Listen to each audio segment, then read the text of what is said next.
Hello everybody, ఎలా ఉన్నారు? Today we are going to learn what is theft, what is snatching, what is robbery. నిజానికి ఈ మూడు offences కూడా దొంగతనానికి సంబంధించినవి అయినా కూడా వీటికి సంబంధించి ఆ నేచర్లో చాలా తేడాలు ఉన్నాయండి. అలాగే ఆ సివియారిటీలో తేడాలు ఉన్నాయి. సివియారిటీని బేస్ చేసుకొని వీటికి పనిష్మెంట్ డిఫరెంట్గా ఉంది. అలాగే యాక్ట్ కూడా డిఫరెంట్గా దీన్ని ఎక్స్ప్లెయిన్ చేయడం జరిగింది. So that first let's get into the theft. Section 303 of Bharatiya Nyaya Sanhita 2023 explains about this particular offence. ఈ థెఫ్ట్కి సంబంధించి ఇంగ్రీడియంట్స్ ఏంటో చూద్దాం. ఎలాంటి ఎలిమెంట్స్ ఉంటే దీన్ని థెఫ్ట్ అంటారు అనే విషయం గురించి మనం డిస్కస్ చేద్దాం. Right, first of all there must be a movable property అండి. మూవబుల్ ప్రాపర్టీ అని అంటే ఒక ప్లేస్ నుంచి ఒక ప్లేస్కి ఈజీగా తీసుకెళ్ళడానికి అవకాశం ఉన్న వస్తువులు. రైట్, ఇన్ కేస్ ఈ బిల్డింగ్ ఉందనుకోండి, ఈ బిల్డింగ్ని ఒక చోటు నుంచి ఒక చోటుకి తీసుకెళ్ళడం సాధ్యం అవుతుందా అండి? It's impossible. For that reason it considered as immovable property. దొంగతనం ఎలాంటి వస్తువులను చేస్తారండి?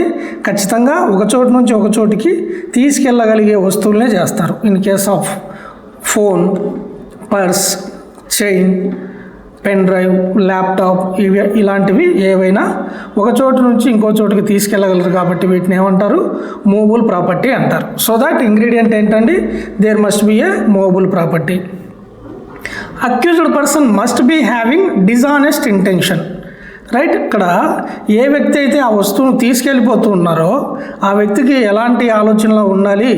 ఈ వస్తువును దొంగలించుకు వెళ్ళాలి అన్న ఆలోచన ఉండాలి. ఈ వస్తువు అక్కడ పర్మనెంట్గా లేకుండా చేయాలన్న దురుద్దేశం ఉండాలి. With that dishonest intention he must be moved that particular property from one place to another place. Right, ఊరికే దొంగతనం చేయాలన్న ఆలోచన ఉంటాయి సరిపోదు కదండి. ఏం చేయాలి? దొంగతనం చేయాలి అంటే దొంగతనం చేయడం అంటే ఏంటి? ఆ వస్తువును ఒక చోటు నుంచి ఇంకో చోటికి మార్చాలి. రైట్, టేబుల్ మీద ఒక పెన్ డ్రైవ్ ఉందనుకోండి, ఆ పెన్ డ్రైవ్ని ఏం చేస్తున్నారు? జోబులో వేసేసుకున్నారు. స్లైట్ మూమెంట్ ఉన్నా కూడా అదేమవుతుంది? ఆఫెన్సే అవుతుందండి. రైట్, జోబులో వేసుకొని బయటికి వెళ్ళిపోవాల్సిన పనేమి లేదు. జోబులో వేసేసుకున్నా కూడా అదేమవుతుంది? నేరమే అవుతుంది. రైట్, ఈ ప్రాపర్టీ వేరే వాళ్ళ యొక్క పొజిషన్లో ఉండాలి.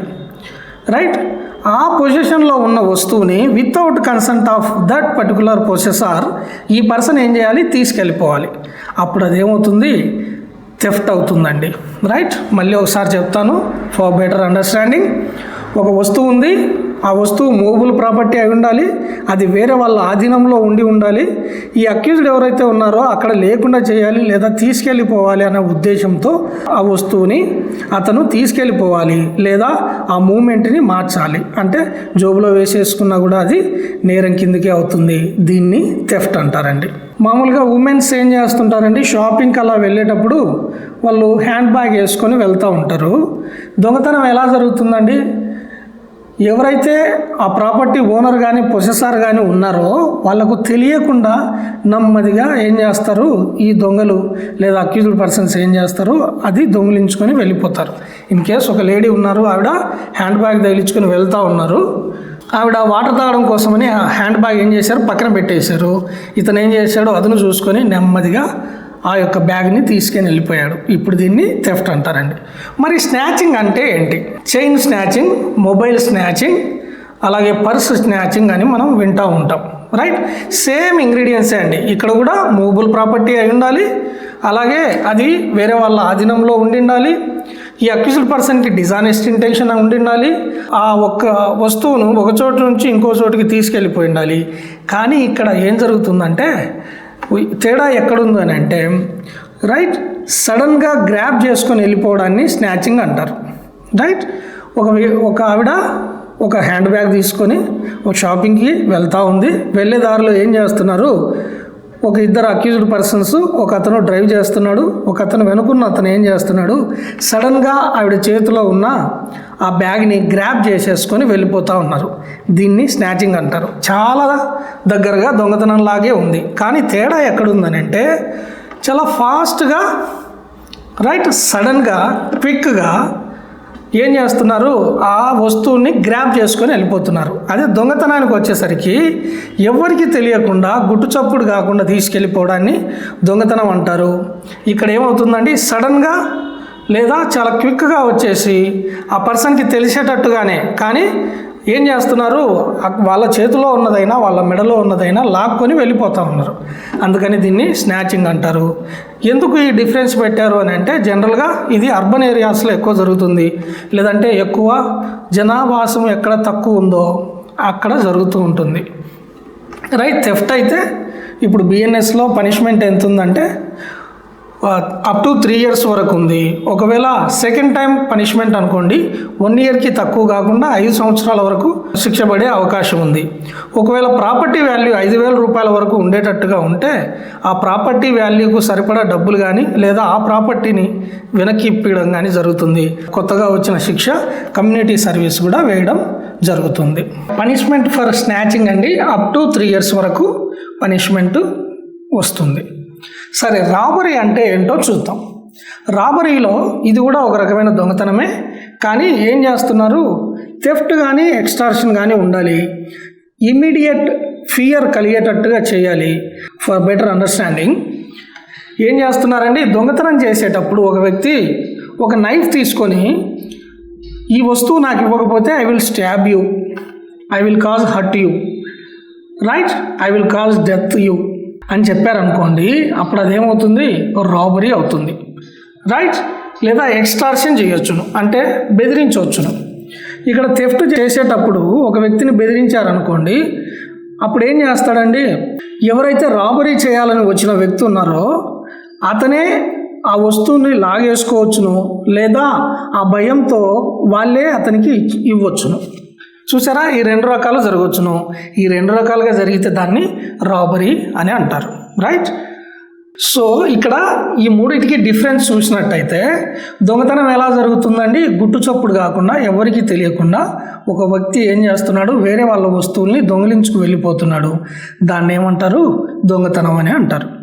ఇక్కడ స్నాచింగ్ అని అంటే ఇమ్మీడియట్గా లేదా సడన్గా వచ్చేసి ఆ పొసెసర్ ఎవరైతే ఉన్నారో వాళ్ళకి తెలిసేటట్టుగానే సడన్గా వచ్చేసి ఆ వస్తువుల్ని గ్రాబ్ చేసుకొని వెళ్ళిపోతూ ఉన్నాడు. దీన్ని స్నాచింగ్ అంటారు. అలాగే రాబరీ అని అంటే ఇందాక నేను చెప్పిన ఎగ్జాంపుల్ని ఇంకొంత ఎక్స్టెన్షన్ చేస్తాను. ఒక ఆవిడ షాపింగ్ మాల్కి వెళ్తూ ఉంది, ఒక వ్యక్తి వెళ్ళేసి ఆవిడ దగ్గరికి నీ చేతిలో ఉన్న బ్యాగ్ నాకు ఇవ్వకపోతే ఐ విల్ స్టాబ్ యూ అన్నాడు అనుకోండి, అప్పుడు అది దొంగతనం అవ్వదు, అలాగే స్నాచింగ్ అవ్వదు, అదేమవుతుంది, రాబరీ అవుతుంది. రైట్. ఆ భయంతో ఆవిడే ఇచ్చేసినా సరే, లేదా ఇతను ఆ కత్తి చూపించి ఆవిడ దగ్గర నుంచి ఆ బ్యాగ్ను లాగేసుకున్నా సరే అదేమవుతుంది, రాబరీ అవుతుంది. రైట్.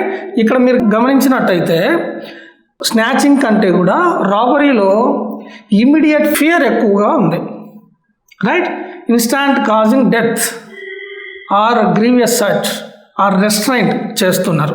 రైట్. నువ్వు ఇవ్వకపోతే ఐ విల్ స్టాబ్ యూ అన్నారనుకోండి, ఎవరైనా భయపడిపోతారు. రైట్. ఇక్కడ కైండ్ ఆఫ్ అఫెన్సెస్లో సివియారిటీ ఎక్కువ ఉంది, అందుకే పనిష్మెంట్ కూడా ఎక్కువగా ఉంటుంది. ఐ హోప్ ఈ మూడింటికి మధ్యన మీకు డిఫరెన్సెస్ అర్థమయ్యాయి అనుకుంటున్నాను.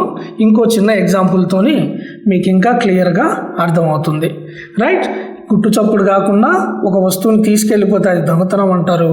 ఆ ఓనర్కి తెలిసేటట్టుగా ఒకవేళ వాళ్ళు ఉన్నప్పుడు అయినా కూడా సడన్గా వచ్చి తీసుకెళ్ళిపోయారు, వాళ్ళకు దొరకకుండా వెళ్ళిపోయారు అనుకోండి, దాన్ని స్నాచింగ్ అంటారు.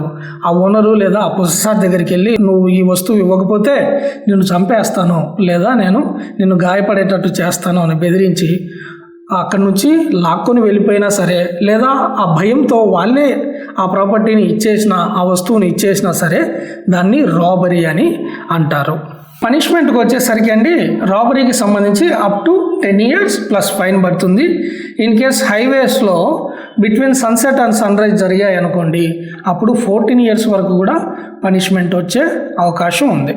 అదేవిధంగా రాబరీ చేయడానికి అటెంప్ట్ చేశారనుకోండి, ఈవెన్ థెఫ్ట్ కూడా అటెంప్ట్ చేస్తే పనిషబులే కదండి, అలాగే రాబరీ అటెంప్ట్ చేసినా కూడా 7 years వరకు పనిష్మెంట్ పడుతుంది ప్లస్ ఫైన్ అండి. I hope I made it clear. Thank you.